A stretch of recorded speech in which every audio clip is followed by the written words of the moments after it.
నమస్తే రమ్మగారు. నమస్తే జయ. ఏదైనా సరదా కథ చెప్పుకుందామండి. చైనా కథ చెప్తా. ఓకే.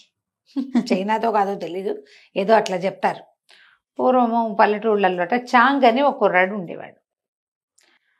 గాడిదల మీద కొన్ని వస్తువులు వేసుకుని వేరే ఊళ్ళకి తీసుకెళ్ళి అమ్ముకుంటూ ఉండేవాడు. ఆ ఊరు ప్రయాణాలు చేయాలంటే గాడిదల మీద వస్తువులు వేస్తే గాడిదలు తోలుకుంటూ నడవాలి. అవును. గాడిదలు గుర్రాలాగా గ్యాలపింగ్లు అవి చెయ్యవు, పోతూ ఉంటాయి, బరువులు మోస్తాయి. ఒక గాడిద మీద వీడు ఎక్కేవాడు. ఈ దగ్గర ఒక గాడిద ఉంది ఉంటాయి. అలా ఎవరైనా అట్లా చేసేవాడు. ఒక గాడిద మీద ఎక్కితే అది అట్లా తీసుకుపోతుండే స్లోగా. లేకపోతే వాటిని తోలుకుంటూ వీళ్ళు నడుస్తుండేవాళ్ళు, అవి నడుస్తుండే, బరువు అంతా అవి మోసేవి, వీళ్ళు చేతులు ఊగించుకుంటూ నడిచేవాళ్ళు. అయితే ఏమైంది, ఒకసారి ఈ చుట్టుపక్కల వ్యాపారాలు చాలా అయినాయి, పై ఊళ్ళకి వెళ్ళాలనుకున్నాడు. అదొక కొండ ప్రాంతం, కొండ ఎక్కి దిగాలన్నమాట.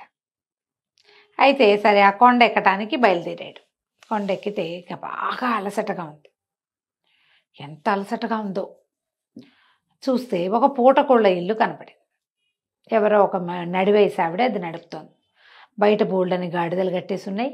ఆవిడ గాడిదలు అవి అద్దెకిస్తుంది కూడా అట ఇక్కడి నుంచి వ్యాపారానికి. తర్వాత ఏమో లోపలికి బోళ్ళంత మంది ఆసామీలు కూడా కనపడ్డారు. సరే వీడు వెళ్ళాడు, మన చాంగు లోపలికి వెళ్ళాడు. లోపలికి వెళ్తే రా రా అని ఆదరంగా పిలిచింది. ఏమిటి ఒక గాడిదైనా ఉంది నీకు, కావాలంటే మా ఒక 2 గాడిదలు ఇస్తానులే అని కూడా మాట్లాడింది. రొట్టెలు చేసింది. వీడి కాళ్ళు తేలిపోతున్నాయి, కళ్ళు పడిపోతున్నాయి, నిద్ర వచ్చేస్తోంది బాగా. సరే ఇంతంత రొట్టెలు ఏవో చేసింది, అందరూ తింటున్నారు. వీడు ఏదో మంచినీళ్ళు తాగాడు, జావ ఏదో తాగేసరికి కళ్ళు మూతలు పడిపోతున్నాయి. రొట్టెలు చేతిలో పెడితే ఆ రొట్టెల పళ్ళని చేత పుచ్చుకుని పడుకుని తింటానులే అన్నాడు. కానీ ఆ రొట్టె తల కింద పెట్టుకుని తల పక్కన పెట్టుకుని పడుకుని నిద్రపోయాడు. నిద్ర పట్టేసింది, తినలా. సరే ఇది ఎప్పుడు కొంచెం 7, 8 గంటలు 9 గంటలకు పడుకునేసాడు. 8, 9 గంటలకు పడుకున్న వాళ్ళకి 1 గంటకో ఎప్పుడో మెలకు వచ్చేస్తుంది జనరల్గా కదా. మెలకు వచ్చింది. మెలకు వస్తే ఏదో తమాషా శబ్దం. చుట్టుపక్కల అందరూ పడుకుని ఉన్నారు చాలామంది. వీడు ఒక సత్రం గదిలో, ఆ సత్రంలో ఒక గదిలో పడుకున్నాడు. పెద్ద హాల్ లాంటిది, అటు పక్కన ఇటు పక్కన చాలా గదులు ఉన్నాయి. ఇతను ఒక్కొక్కగా పడుకున్నాడు. చూస్తే అవతల గదుల్లో అంతా జనాలు పడుకున్నట్టు కనపడుతున్నారు. ఏమిటో శబ్దం వస్తుందని వీడు లేచి మెల్లిగా అటు ఇటు తిరుగుతూ ఉంటే ఈ సత్రం ఈ హాల్స్ ఆనుకుని ఒక గది ఉంది. ఆ గదిలోకి ఈ సత్రం ఓనరు లోపలికి వెళ్తుంది. అది ఆ శబ్దం ఏదో తలుపు తీసుకుని వస్తుంది అనమాట. వీడు రాత్రి 12 గంటల వేళ ఏం చేస్తుందా అని చూస్తే ఆడు లోపలికి వచ్చి ఆ గదిలోకి వెళ్ళి ఆ గదిలో ఒక బాక్స్ అంత పెట్టె, ఆ పెట్టెత్తింది. పెట్టెలో ఒక కాడి నాగలి, అదే ఒక నాగలి, ఎడ్ల బొమ్మలు ఉన్నాయి. అదేం చేసింది ఆ ముసలావిడే, ఆ మాడి నడివేసి ఆవిడే చూస్తూ ఉండగానే పూటకోళ్ళమ్మ ఆ కాడిని ఆ ఎడ్లని కింద నుంచోబెట్టింది. నుంచోబెట్టి లోపల నుంచి ఇంత చిన్న చెర్నాకోలు తీసింది. ఆ చెర్నాకోలతోటి ఇట్లా కొట్టింది ఎద్దుని. కొట్టంగానే ఎద్దు నడవటం మొదలుపెట్టింది. గదంతా దున్నేసినాయి ఎడ్లు. వీడు పక్కన నుంచుంటే మిగిలిన గదంతా దున్నేసినాయి. దున్నేయంగానే ఇప్పుడు ఏం చేసింది, ఆ పెట్టెలోంచి ఇంత సంచి తీసింది, గోధుమలు తీసి గోధుమలు చల్లింది. ఆ తవ్వేసింది దాంట్లో. అక్కడి నుంచి ఒక మగ్గు ఏదో తీసుకొచ్చింది, ఇంత జాడీ లాంటిది జార్, అందులోంచి నీళ్లు చల్లింది. నీళ్లు చల్లి చూస్తూనే ఉండగా ఆ మొత్తం గోధుమలు మొలకెత్తితే టకటక పైరు వచ్చేసింది గదంతా. పెద్ద గది నిండా పైరు వచ్చేసింది. మనవాడు చూస్తూనే ఉన్నాడు, ఏమిట్రా ఇదంతా అని. అక్కడి నుంచి ఇప్పుడు ఏం చేసింది, చకచక మొత్తం గోధుమ అంతా కోసేసింది. అక్కడి నుంచి టపా బల్లగేసి కొట్టేసి గోధుమలన్నీ సెపరేట్ అయిపోయింది. లోపల నుంచి ఒక చిన్న తిరగలు తీసి తిరగట్లో పోసింది. ఇవన్నీ ఇదంతా విసిరింది. పెద్ద పని చేయట్లా, పని చేస్తోంది కానీ ఆ పని చేస్తున్నట్లేదు. ఇంత రాసిగా అంత గోధుమ పిండి వచ్చింది. అన్ని క్షణాల్లోనే తెల్లవారేసరికల్లా, తెల్లవారుజాము కల్లా పిండి తయారైపోయింది. సరే ఇవిడేమనుకుంది, రేపు ఎంతమంది వస్తారో ఈ పిండి సరిపోతుందో లేదో అందరినీ గాడిదల్ని చేయటానికి అనుకుంటోంది. వినేసాడు అది. ఏమిటి పిండితో గాడిదలు చేస్తుందా ఏమిట్రా అనుకున్నాడు. సరే తెల్లారాక ఇతను వెళ్ళి పడుకున్నాడు. ఆ రొట్టె ముక్కల్ని బ్యాగులో పెట్టేసుకున్నాడు. తెల్లారు లేచి చూసేసరికి, ఇతను లేచేసరికి ఎవరు లేరు. ముసలావిడ మాత్రం అక్కడ కూర్చునుంది గల్లా పెట్టి దగ్గర. వాకిట్లో బయట బోల్డని గాడిదలు ఉన్నాయి.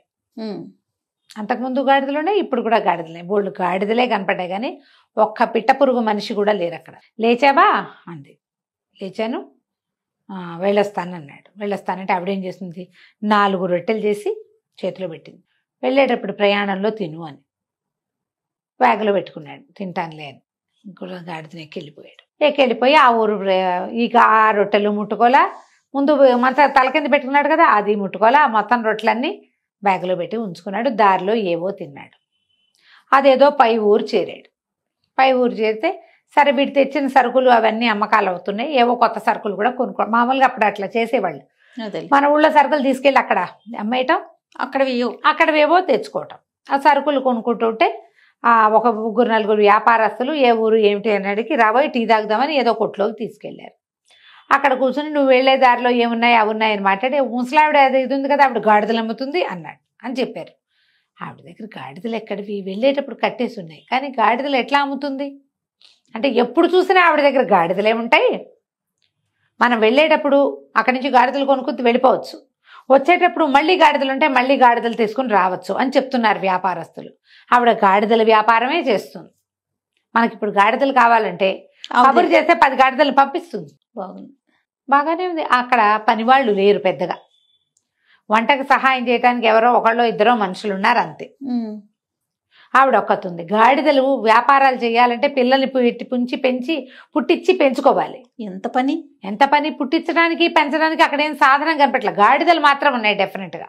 వీడికి ఒక ఊహ వచ్చింది, నేను విన్నది కరెక్టేనా. ఆవిడ ఆ పిండితోటే రొట్టెలు చేసి పెడుతోంది. మనుషులు గాడిదలు అయిపోతున్నారు ఆవిడ. ఎందుకంటే ఈ మషిన్ తీస్తున్నప్పుడు, గోధుమలు వేస్తున్నప్పుడు, రుబ్బుతున్నప్పుడు ఆవిడకి ఏదో గొణుగుతోంది, ఏదో మంత్రాలు చదువుతోంది కాబోలు. ఓహో అనిపించింది వాడికి. అవునో కాదో తెలియదు కానీ వీళ్ళు ఆవిడ గాడిదలు అమ్ముతుంది, ఎప్పుడు వెళ్ళినా గాడిదలు ఉంటాయి, మేము 10 కొన్నాం, 20 కొన్నాం, 25 కొన్నాం, 30 కొన్నాం, ఇలాంటివి బోల్డ్ అని విన్నాడు. అక్కడ ఇక్కడ కనుక్కున్నాడు. సరే ఏం చేశాడు, ఆవిడ ఇచ్చిన రొట్టెలు జాగ్రత్త పెట్టుకున్నాడు కదా. సరే ఏం చేశాడు, వెళ్ళేటప్పుడు మళ్ళీ వెళ్ళాడు. ఈవిని చూసి ఆశ్చర్యపోయింది ఆవిడ. పూటకొళ్ళు ఆవిడ అడిగింది, బాబు లాస్ట్ టైం రొట్టెలు చేసి ఇచ్చాను, తిన్నావా, నీకు నచ్చినాయా అవి అని.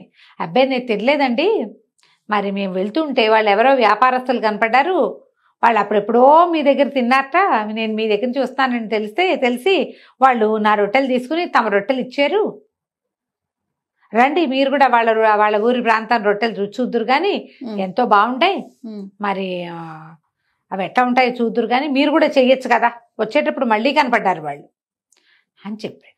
చెప్పేసరికల్లా సరే ఏం చేసింది, అంత ముద్దుగా పిలుస్తుంటే ఎందుకు వద్దంటారు, ఉండు చాయ్ పట్టుకొస్తానని టీ చేత్తో పుచ్చుకొచ్చింది. వీడేం చేశాడు, మంచి రొట్టె తను అక్కడి నుంచి తెచ్చుకున్న రొట్టెమో గుర్తుగా పెట్టుకుని దానికి ఒక ముక్క విరిచి పెట్టుకున్నాడు. ఆవిడిచ్చిన 4 రొట్టెలే పెట్టాడు. ఆమెకు పెట్టాడు 4, 1, 5 పెట్టాడు. చేరుకో రొట్టె తీసుకుందామని పైన రొట్టె మీరు తీసుకోండి పెద్దవాళ్ళు అంటే ఆవిడ పైనుంచి రొట్టె తీసుకుంది. వీడు 2వ రొట్టెగా తనది ముక్క విరిచి పెట్టుకున్నాడు, మామూలు రొట్టె, అది తీసుకుని తింటాం మొదలెట్టాడు. ఇద్దరు రొట్టెలు తినేది. అక్కడి నుంచి బాగున్నాయి అంది. బాగున్నాయి అంటే ఇంకోటి తీసుకోండి అని చెప్పి తనేమో టిక్కు చిన్న ముక్కలు తింటూ టీ తాగుతున్నాడు. ఆవిడ పరపరాన వదిలేసి 2 రొట్టెలో 3 రొట్టెలో తినేసింది.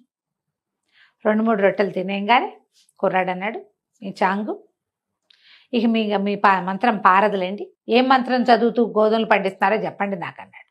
అనేసరికల్లా ఆవిడ అరిచింది, ఏమిటది మంత్రాలు చదవటం, రొట్టెలు మామూలుగా చేస్తాను నేను, అది మెల్లిగా గొంతు మారిపోయింది, కేకాయ అంట మొదలుపెట్టింది. వీడన్నాడు, నాకు తెలుసు నువ్వు ఏ మంత్రం వేసి మనుషుల్ని గాడిదలు చేసి గాడిదలు వ్యాపారం చేస్తున్నావో, నీ దగ్గర ఎవడు తిండి తిన్నవాడందరూ గాడిదలు అవుతారు, నీకు డబ్బులు కావాల్సి వచ్చినప్పుడల్లా వచ్చిన వాళ్ళని గాడిదలు చేస్తావు నువ్వు.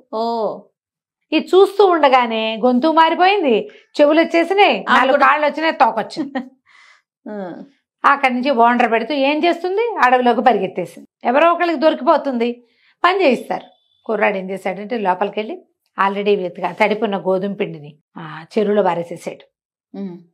అక్కడి నుంచి వెళ్ళి ఆ పెట్టె తెరిచాడు. పెట్టె తెరిస్తే అందులో నాగలి, ఎడ్ల బొమ్మ, మనిషి బొమ్మ, ఆ బొమ్మలు ఉన్నాయి. బొమ్మలన్నీ విరక్కొట్టేసి అక్కడ పొయ్యిలో వారేసాడు. పొయ్యిలో వారేసేసి వాకిట్లో 2 గాడిదలు ఉన్నాయి, ఎవరినో మార్చేసింది. పాపం వాళ్ళని వెనక్కి మార్చే వీల్లేదు ఇంకా. అవును, ఆ 2 గాడిదలు కూడా తోలుకుని తన ఇంటికి తీసుకుపోయాడు. ఈవిడ మాత్రం గాడిదగా మారిపోయి ఎక్కడో ఊళ్ళలో తిరగటం మొదలుపెట్టింది. ఇక లాభం లేదు. అందరూ చెప్పుకునేవాళ్ళు. అక్కడ ఒక పూటకోళ్ళు అమ్మండేది, చక్కగా రొట్టెలు చేసి పెట్టేది, 3 గాడిదలు వ్యాపారం చేసేది, ఏమైపోయిందో అనుకునేవాళ్ళు. పాకిట్లో ఉన్న 2 గాడిదల్ని వాడు మోసుకెళ్ళిపోయాడు. ఇక గాడిదలు లేవు, ఇల్లు ఖాళీ. పని వాళ్ళు వచ్చి చూస్తే ఆవిడ లేదు. తర్వాత ఎవరో ఏ పిండో రొట్టె చేసుకుని ఏదో బతుకుంటారు. ఈవిడి పేరు మాత్రం ఇంక లేకుండా పోయింది. కంచికి మనం ఇంటికి. చాలా బాగుంది, మంచి తెలివిగా చేశాడు. నమస్తే రమ్మగారు. నమస్తే.